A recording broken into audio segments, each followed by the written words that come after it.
നമ്മൾ ബ്രസ്റ്റ് നമ്മൾ ഇരുന്നും ചെയ്യണം, അതായത് ഒന്നുകിൽ നിന്ന് അല്ലെങ്കിൽ ഇരുന്ന്, പ്രിഫറബിളി ഒരു മിററുടെ ഫ്രണ്ടിൽ വെച്ച് ചെയ്യണം.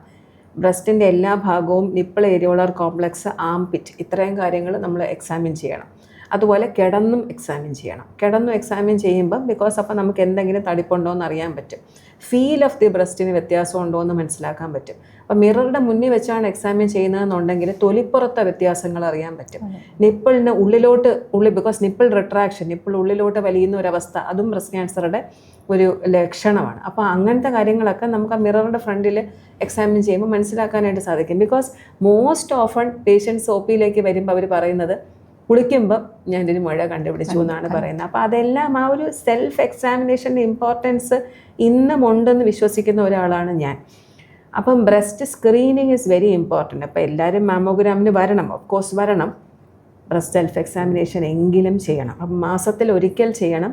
അപ്പോൾ പീരിയഡ്സ് കഴിഞ്ഞ് ഒരാഴ്ച കഴിഞ്ഞിട്ട് ആ ഒരു സമയത്ത് ഒരു ഡേറ്റ് ഫിക്സ് ചെയ്തിട്ട് മാമോഗ്രാം ബ്രസ്റ്റ് സെൽഫ് എക്സാമിനേഷൻ ചെയ്യണം എന്നുള്ളതാണ്.